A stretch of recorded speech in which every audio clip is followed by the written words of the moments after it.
e nós, na assentada passada, não tivemos oportunidade de, sobretudo o ministro Celso e eu, de nos manifestarmos, fizemos uma ablação do voto. Sim. Por razões mesmo de tempo, tendo em vista que se impunha encerrar a votação naquele dia. Então, eu gostaria de fazer duas pontuações antes de tratar do tema. Vossa Excelência já me honrou com a citação a propósito da questão do combate à corrupção que aparece no Pacto Republicano. Aqui, neste campo, ninguém me dá lições.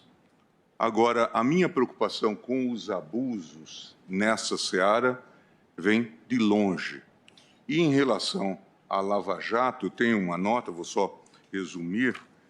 Eu já dizia, ainda quando relator do processo, ministro Teori, em 2015, a mim me parecia que estávamos nos aproximando do limite em que a prisão preventiva se torna antecipação de execução, ao não ser que haja outras justificativas.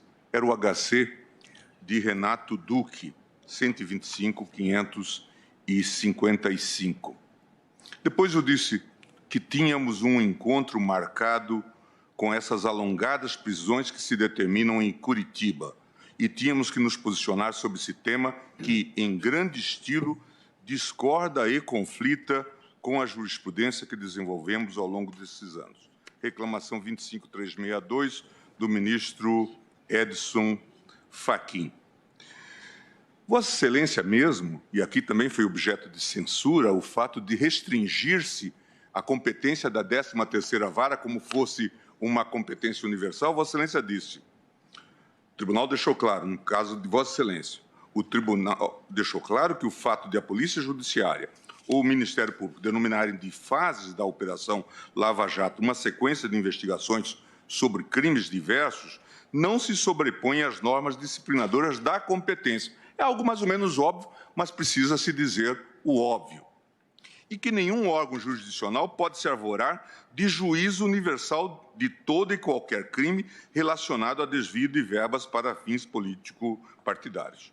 É o inquérito 4.130, relatoria de Vossa Excelência, questão de ordem, em 23/9/2015. Portanto, esse o diapasão das minhas posições no que diz respeito a esses casos. No julgamento do HC 132/267, impetrado por Marcelo Odebrecht, o próprio relator reconhecera que a prisão não mais se justificava para assegurar a aplicação da lei penal ou para a garantia da ordem pública, mas a segregação cautelar foi mantida pela segunda turma, como medida extrema pela conveniência da instrução criminal. Na ocasião, destaquei que, mesmo em casos rumorosos, venho ressaltando a jurisprudência do Tribunal a propósito da excepcionalidade da prisão provisória. Naquele caso, não se tinha qualquer notícia de colheita de provas em andamento que pudesse ser prejudicada pela libertação do paciente. Hoje se sabe de maneira muito clara, e o Intercept está aí para confirmar e nunca foi desmentido, que usava-se a prisão provisória como elemento de tortura. Custa-me dizer isto no plenário, mas era instrumento de tortura. E quem defende tortura não pode ter assento na Corte Constitucional. O uso da prisão provisória era com essa finalidade. E isto aparece hoje, ministro Fux, nessas declarações do Intercept, feitas por gente como Dallagnol, feitas por gente como Moro. Portanto, é preciso que se saiba disto, que o Brasil viveu uma era de trevas no que diz respeito ao processo penal. Quando foi divulgado, em 2016, as tais 10 medidas, fui eu, a voz que se levantou, creio que única no tribunal, sobre a impropriedade dessas 10 medidas. O que eu disse? Tenho a impressão de que estamos vivendo um momento singular. Depois, esses falsos heróis vão encher os cemitérios. A vida continua. Sou mau profeta, presidente. Doutor Alcides. Porque, veja, isso eu falava em 2016. E aconteceu. O resumo da ópera é: você não combate crime cometendo crime. Ninguém pode se achar o ó do Borogodó. Cada um vai ter seu tamanho no final da história. Um pouco mais da modéstia. Calcem as sandálias da humildade. Mesmo sujeito às contingências do convencimento do colegiado nas ações julgadas pela segunda turma e pelo plenário, busquei advertir sobre os descomedimentos de um inovador e criativo modelo de justiça criminal negocial que se alastrava pelo país com os acordos de colaboração premiada. No emaranhado de acordos negociados pela Força Tarefa de Curitiba, podemos afirmar que vimos de tudo, de tudo.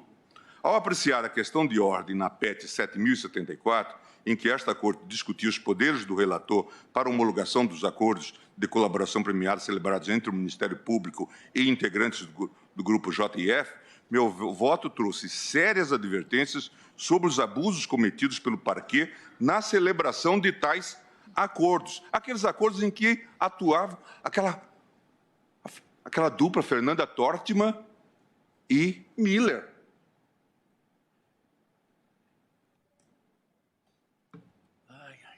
E o doutor Janot com a sua sobriedade característica. Como ele confessa em livro que acaba de lançar. Eu citei, então, não vou cansá-los, todas as medidas extra-legem que se tomaram neste acordo. Depois, o acordo de Sérgio Machado. Notabilizou-se por ser talvez o mais engenhoso e inventivo que a Lava Jato pôde ter produzido. O acordo colocava a salvo da recuperação de ativos bens em nome de familiares, especialmente dos filhos do colaborador. De forma flagrantemente contra a legem, previa que o Ministério Público se comprometia a postular que as sentenças em ações de improbidade administrativa ajuizadas contra o colaborador teriam natureza meramente declaratória. Poderia complementar esse inventário com outras pérolas. O ciclo de engenhosidades parece ter atingido seu ápice na previsão de novos regimes de execução de pena privativa de liberdade não imaginados pelo legislador. O mesmo acordo de Sérgio Machado previa a obrigação de o delator cumprir a sentença de prisão em sua própria residência particular durante o período negociado, sendo-lhe permitido sair da residência em 8 dias por ano, por um período de 6 horas contínuas. O acordo continha como anexo um rol de 27 amigos e familiares que poderiam visitar a residência. Já o acordo de João Cerqueira de Santana Filho estipulava que o réu deveria ficar apenas das 20 às 6 horas em sua casa, sendo autorizadas viagens para o exterior para o tratamento de saúde. Diante de todas essas constatações, presidente, no julgamento da referida PET, meu voto, mesmo sem deixar de reconhecer os avanços que a operação trouxera para o combate à corrupção no país, externalizei com veemência as minhas recalcitrâncias quanto às verdadeiras finalidades dos membros da Força Tarefa. Nesse sentido, destaquei à época a preocupação da Operação Lava Jato em produzir volume de investigações com ou sem futuro parece ter se tornado, com as vênias de estilo ou sem vênias, um dos objetivos do grupo de trabalho da Procuradoria-Geral. Os objetivos da Lava Jato não são imediatamente políticos. A disputa é por poder entre poderes do Estado. E depois isto está caracterizado nas revelações agora de Intercept. Para além, dizia eu, das vaidades pessoais, está em formação um quadro que permite que o processo penal domine o jogo político. Complementados pelo tapetão eleitoral costurado pela lei da ficha limpa, as investigações de macrocriminalidades das classes políticas e empresarial dão ao Ministério Público o poder de definir os rumos políticos do país. Basta abrir um inquérito sem controle. E agora, quem o diz não sou eu, é Dallagnol, quando diz que imaginava lançar 4 procuradores como candidatos ao Senado. E dizia: pobre do Álvaro, eu vou derrotá-lo. Porque só tem uma vaga e a vaga é minha. Era um sujeito tão vaidoso que dialogava com o espelho, no caso, o telegrama. Contando isso, Veja, o Partido dos Procuradores. Um projeto político. E não sou eu que estou... Mas eu disse isso antes.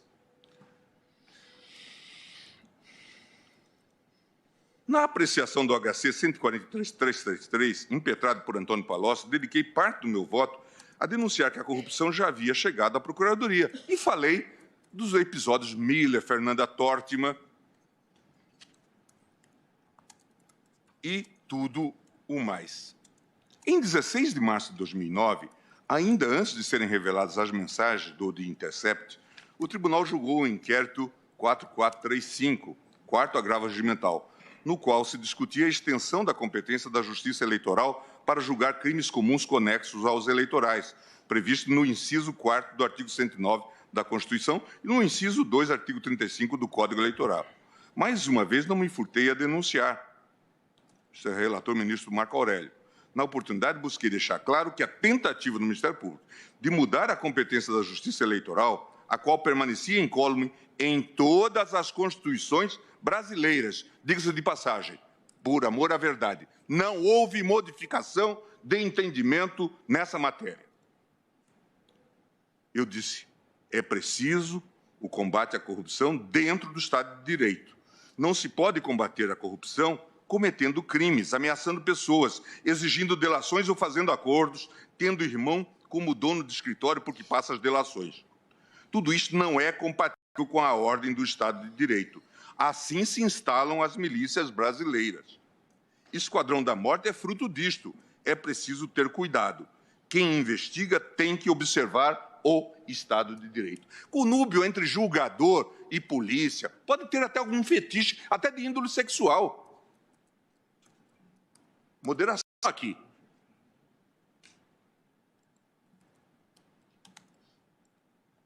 Moderação aqui. O julgador é órgão de controle, não é órgão de investigação.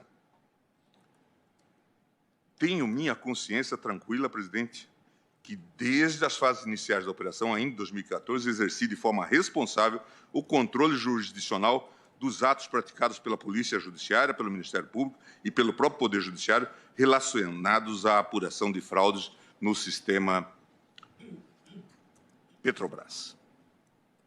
Mas, presidente, é muito interessante agora a análise, e eu não vou ter tempo de fazer isto de maneira aprofundada, certamente terei em outras oportunidades, das mensagens que vêm do The Intercept.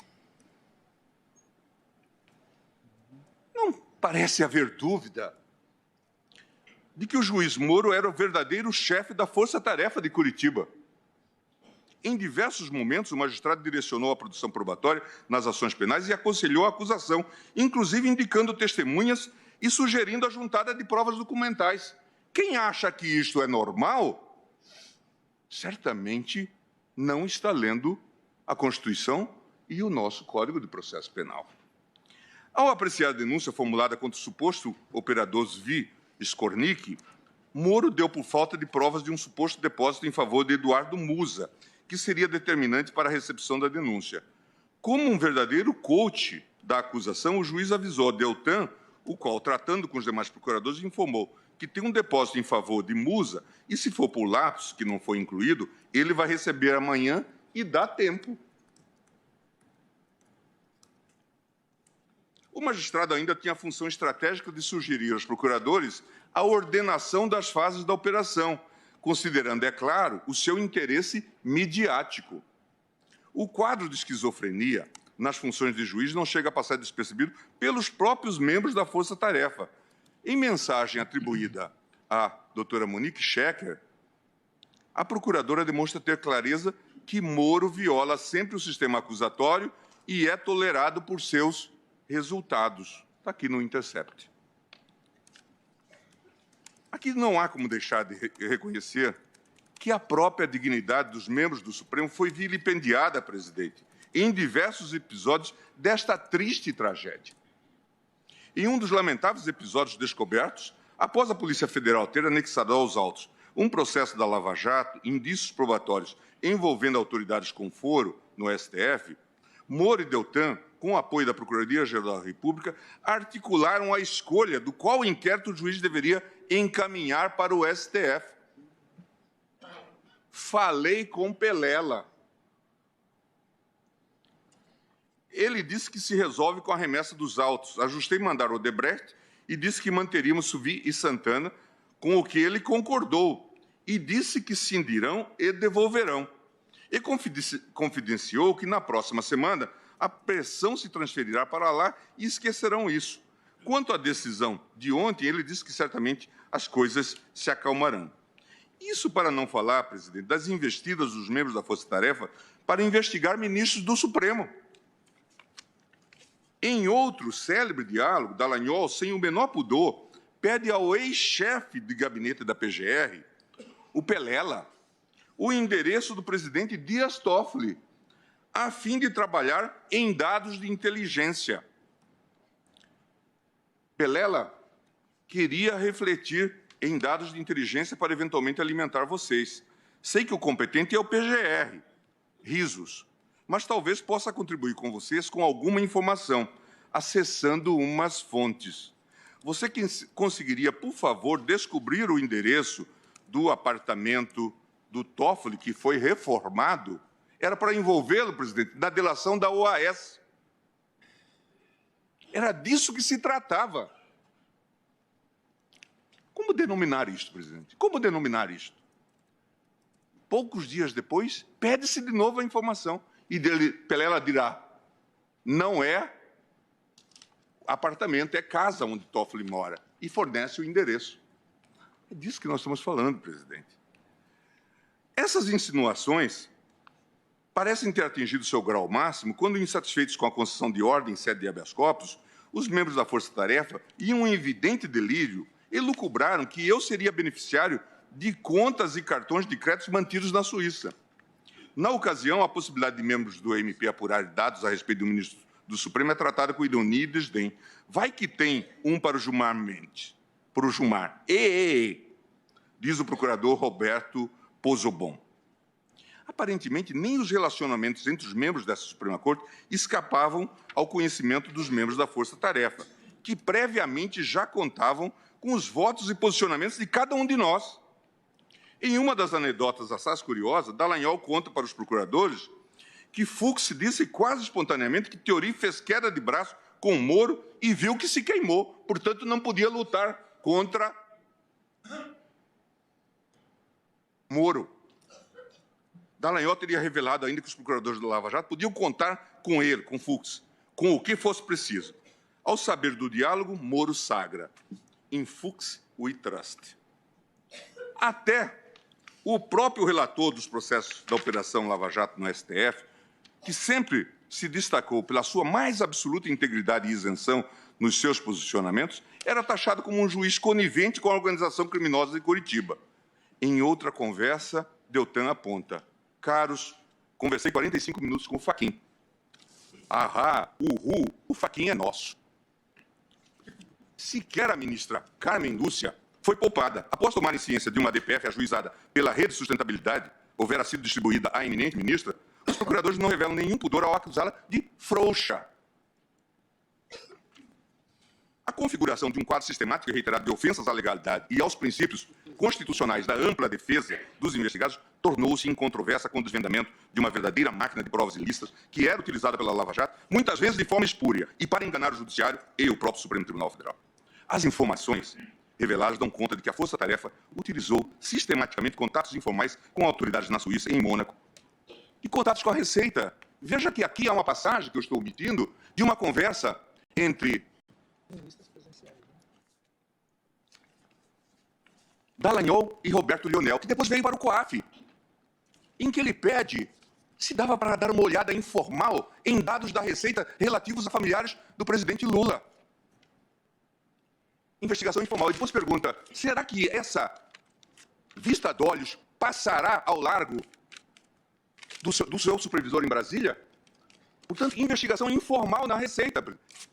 Não é por acaso, presidente, que hoje os jornais estampam, e vem de novo do Rio de Janeiro essa notícia, de que um fiscal ligado à Lava Jato, supervisor da programação da Lava Jato, foi preso por estar vendendo informações para fiscais, para empresários que estavam sendo achacados.